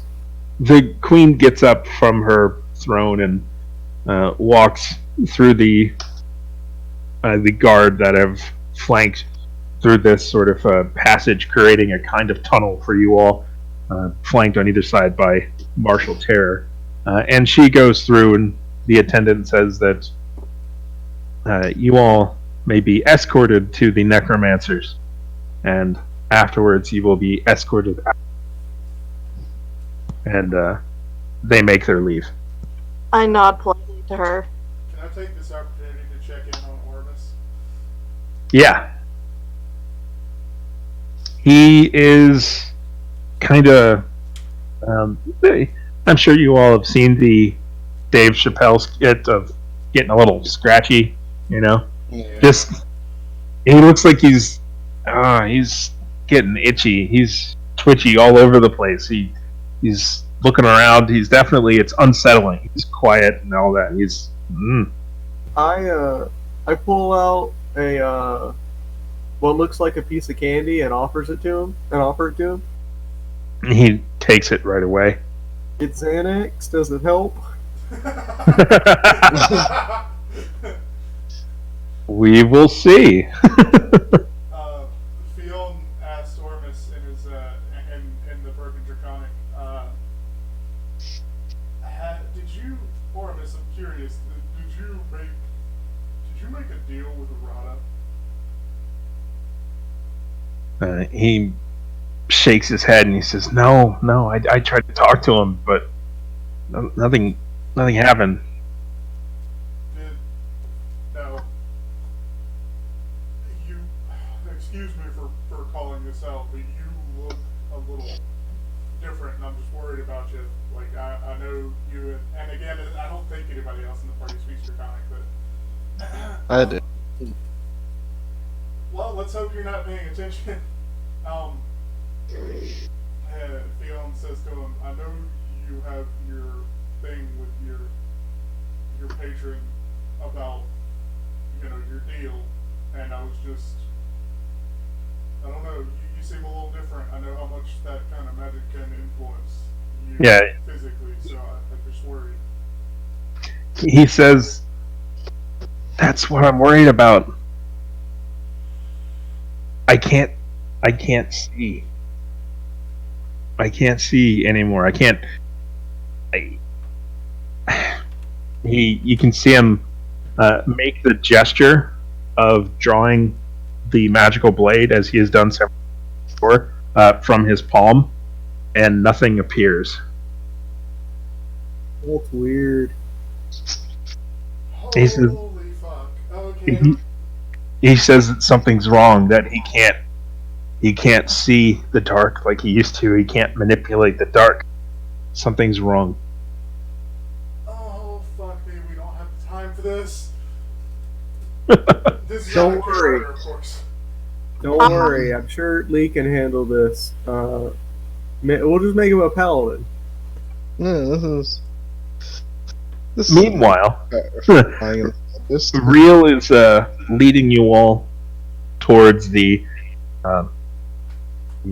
Hall of Ghosts, and after some winding through the city, taking you into that deep, dark tunnel in the back, you're able to make your way into what looks at first to be, excuse me, so like a city of mausoleums, crypts, and things.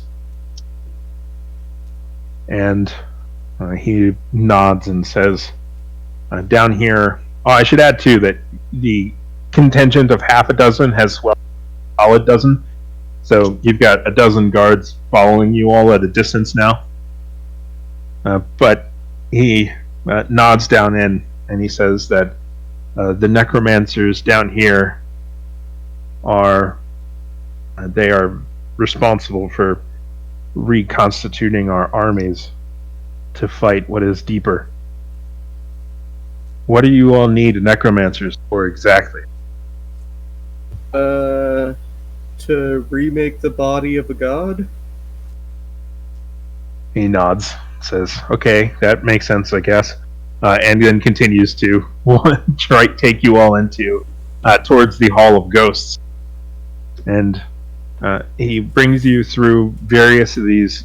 Again, they look like large crypts, but as you enter into them, it looks like they've been converted from crypts into laboratories or something similar. There are, I will just add, there are body parts everywhere. It looks like they've got a pile just for right arms here, then a pile for left arms there. I mean, it's macabre and disgusting. Lee opens his divine sense, but not intentionally. It just opens. Oh, it's bad. It's just an overwhelming amount of undead. It's everywhere, but you're able to eventually be led to a sort of well, anyway, she's an older sort of woman. You can see that she has several tattoos, or not so much tattoos, more like scars that are intentionally shaped, body mod kind of deal that seem to cover her shoulders and neck area, and probably well beyond below. But she's tastefully dressed in robes, and she has eyes that are slightly glowing with purple. And she has been interrupted by you all. So, I wave. She waves back. Hi, my name is Molly Mort. We are in need of a necromancer. Would that be you? She nods and says, "Oh, well, what language did you ask in?" Common. Common. If she asked in common, Fiona will take the initiative to translate in Underdark until he's corrected to not do so. Yeah, she will say back in Underdark, or in Undercommon, There you go. that yes, she is a necromancer. You need our services? Yes. I nod eagerly. Fiona says in Undercommon, preferably whatever is the greatest power that you have, because I imagine that that's what we're going to need. And Fiona looks to the rest of the party, says what he said in Undercommon. She asks, "Is there one amongst you would like to rise, or you would like trap, or can I interest you in a golem?" You could say something along those lines. How are you at reconstructing long dead bodies? She grins and she motions around her, where seemingly they're taking who knows how many generations of dead from the city and turning them into a new army. She says that it is her specialty. How about 3,000 years? We need to borrow you. She nods and she says that she can take once living remains and turn them into a new beast easily. No, and Fiona says, no, what about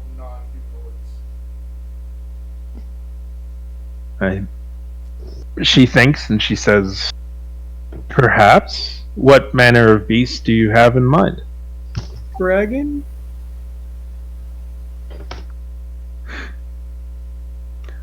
She says, Or maybe. celestial?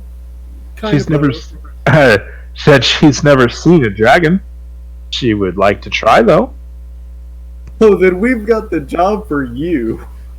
I mean, to be The fair, big dragon. this is like coming to a plumber who's like, oh, I've never done a 3-story house. And then you show up and he's just like, actually, that's not a good analogy, but like, yeah, it's And then like it's asking a mobile. plumber to fix Waterworld. Yeah. Well, she leads you into essentially out from these crypts and further into where you can see down into more of a tunnel. Again, with your contingent of guards, and she says that she'd be happy to show you her work.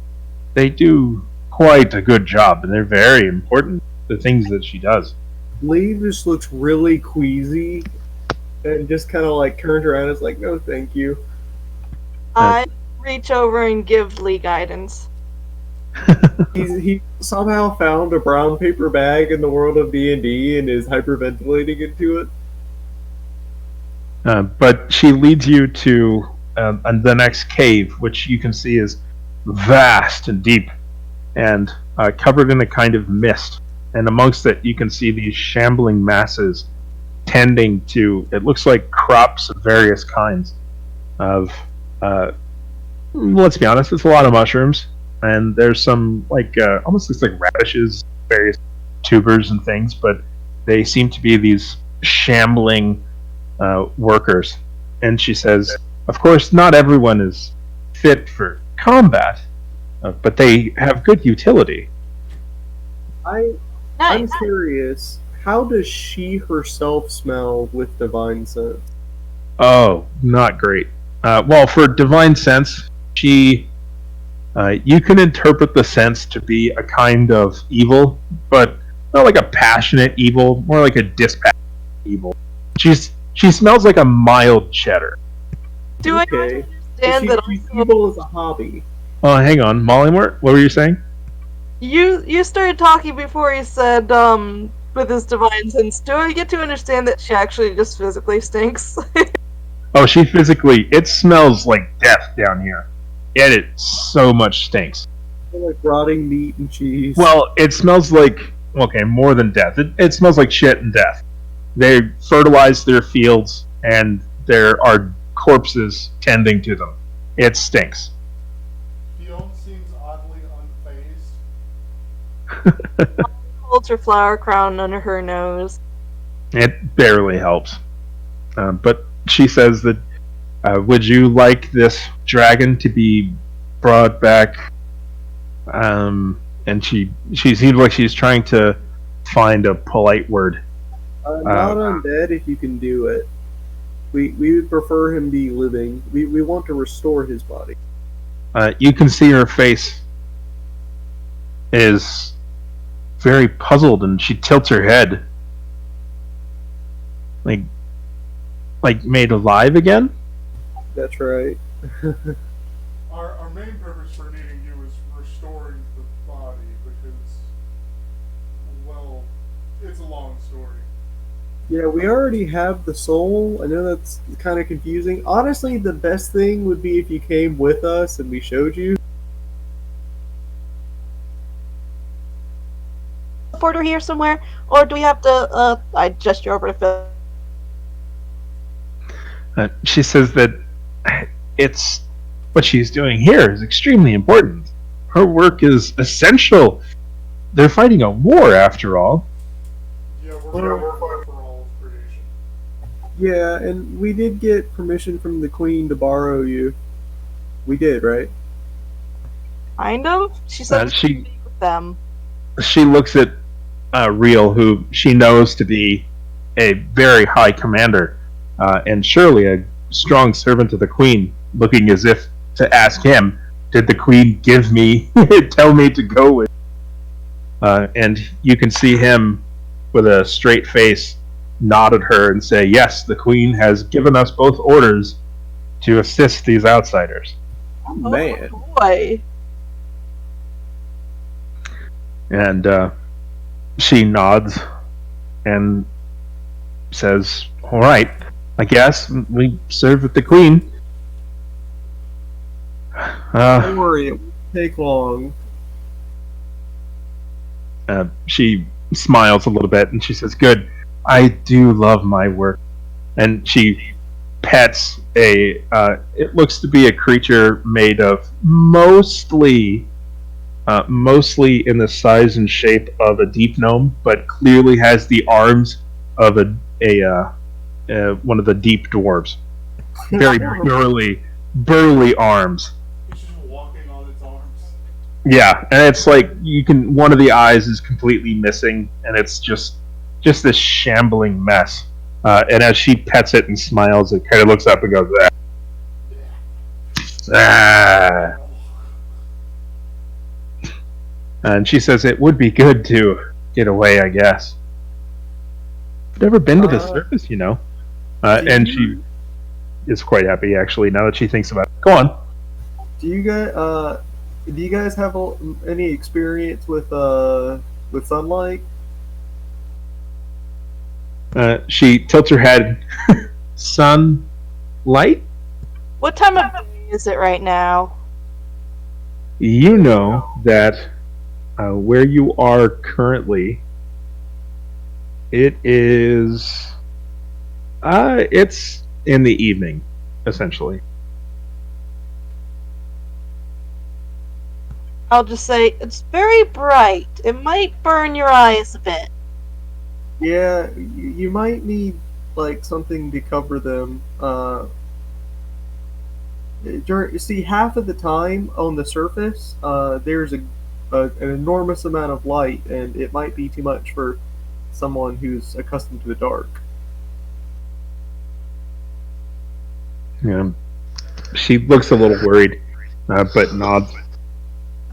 As well, I'll go where the queen wants me to go. All right, do you guys just want to teleport out, or? Do you guys have teleporters that we can use? I'm guessing not, based on our question about how we got here and stuff.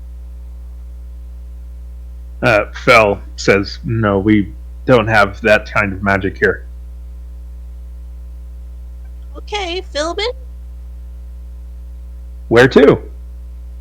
To Hope or Tyrannia? What do you guys want to do?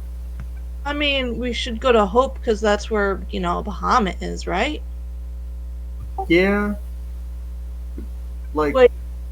well, hold on. Like Jacob and stuff is in Tyrannia, and they have other teleporters there. Yeah, I was just gonna say they have teleporters in Tyrannia, right? And I mean, that might be the better place to go. Yeah, because we can immediately use their services to get to Hope after we gather the rest of the party. Also, tell the couple that we just teleported there, give them a little update and, help them out. Where is Orin? Is he still in Hope? I'm trying to think. I think he is in Tyrannia? I'll have to think about it. I forget where I parked. It's been a while. We just leave people all over the place constantly. Find the NPC. Yeah. When you're playing a game like Skyrim or something, and you unlock fast travel, so like you keep taking on new like squires and stuff, but then you end up leaving like one in every major city. Yeah, you, as well as, what was his name? Beamgilder. You left him in Tyrannia because he got teleported in with Arata when you were in Hope, and then you had Arata send you all back to Tyrannia. And Beamgilder is starting a new school there. Yeah, Beamgilder can stay, but we might need the help of Orin, and obviously Dick. Go ahead. Yeah, you've got him there. Since we're talking about people, I would like to ask the Necromancer what her name is. Her name is something, obviously, that I should have thought before. And obviously I did, because I would not be that unprepared. Because you're... Seriously Googling drowned name generator. I'm sorry, what? I said because you're an awesome DM. Yeah, I totally saw this all coming. Therefore, so her name, she asked if you to call her Zilra. Zilra. That's sort of her nickname that she has always gone by, obviously. Lee calls her Zelda. Let me add yet another NPC onto this frickin' list that's a mile and a half long. And you'll be the only one to remember them, right? Excuse you, I am making notes. I forget people so often, and I hate it. I can't remember people's names in real life.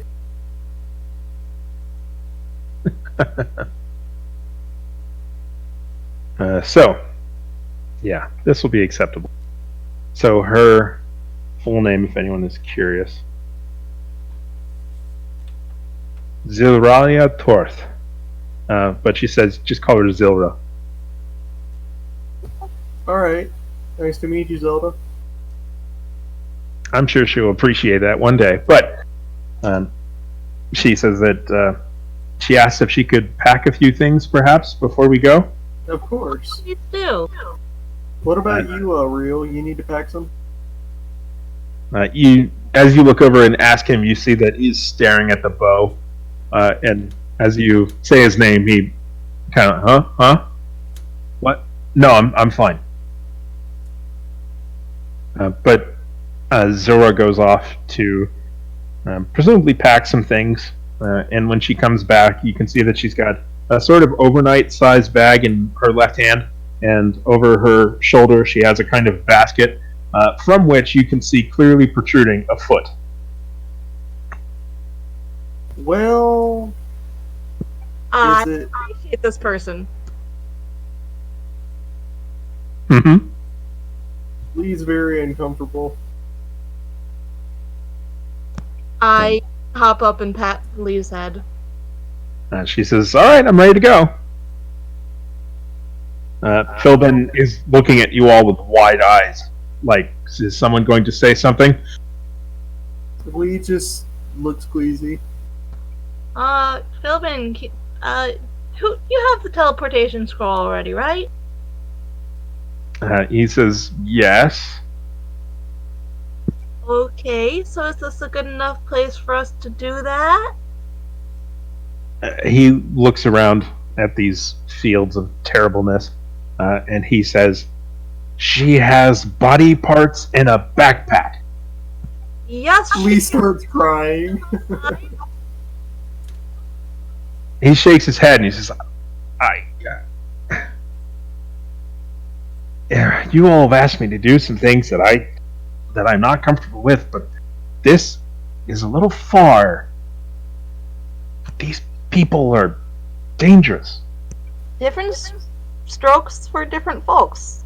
We asked for a necromancer. She's a necromancer. Gotta respect that. Lee doesn't respect it. Roll a persuasion check to try and convince Philbin to do this.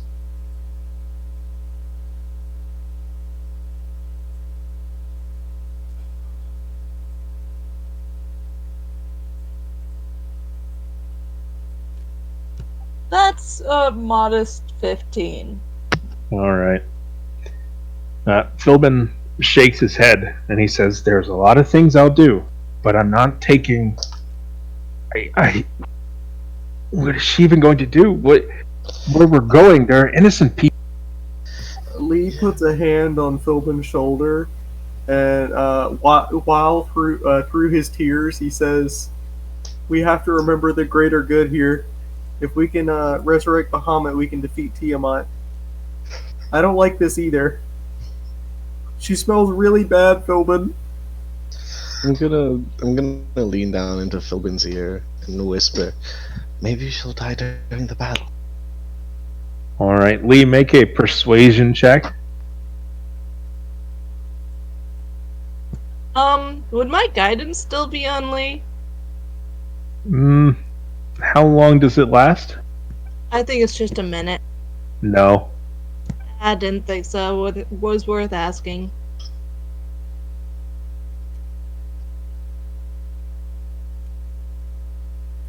I rolled really bad, which makes sense because, like, I'm not on board either, so... Yeah. Philbin shakes his head and crosses his arms and says, "Nope, I'm not doing it. I'm not taking a woman with a backpack full of body parts into a school. That's too far." Theon says, "Look, I drank the blood and bits and gore and viscera of many, many magical evil things. My magic is not good. You've hung out with me for this long. Hell, I have some abilities through my magic that are necromantic. You've been around it. I promise. This isn't I know it's not ideal, but would you rather this or the end of the world? And I can promise you that I will keep an eye on her at the very least. Lee throws up into the bag. Into what bag? Her bag? Yeah. why Into not? a bag. I said I had a what do you call it? A brown paper bag that I was hyperventilating it into earlier. Oh, okay. All right. Well, Fionn, roll a persuasion check. I'm gonna burn my inspiration to get advantage on this. Okay. Son of a bitch! I'm gonna turn to Zilra and ask her, you're kind of bothering our teleportation helper right now. Is there any chance you could leave some of the body parts behind? She says, but what will I do if someone needs a spare? We're good. We'll be alright. I'm kind of the guy who takes body parts off other people. Yeah, Allergen. Yeah, Allergen will get you more body parts. Don't worry. Yeah, if we really need that many. All right. She says, no, okay, that's fine. That's okay. And she leaves the pack, and it makes a squish as it hits the ground, and she says to one of the various golems that is mostly skeleton, but able to continue to keep itself going, and she asks if it would put it back into her room, and it nods and starts to drag it along. You can see that whoever put its foot on, rather its feet on, one of them is backwards. You don't know why, but it is. But it continues to make its way along. Philbin, get me out of here. Please. Philbin shakes his head and curses under his breath as he starts to unfurl the teleportation scroll. And so, let's see. Aladrin, Fionn, Lee, Mollymort, Oramus. Then we've got... You want to bring Real along? Yeah. And Okay. Zilra. And the goat. Yeah. That's 9, right? Because the Ormus's thing isn't here right now. Yep, so it's Philbin plus 8. And that is the exact amount required. And you all, after he reads the teleportation scroll, find yourselves standing in a cool night next to a fountain in the center of the city of Tyrinia. I pat Philbin on the shoulder and say, thanks. I know it bothers you, but we're gonna get this all taken care of, then she can go back. As you all appear, you can see there are several groups of individuals grouped around a kind of a what you as players would recognize as a telescope. And they seem to be pointing and looking up into the night sky. And as you all look up, you can see that a large swath of the sky no longer has stars. Okay, so I think that's a good enough place to stop tonight. And Fuck it, why not? we can pick it up next week. Everyone good for next week? Yep. So, yes. Okay.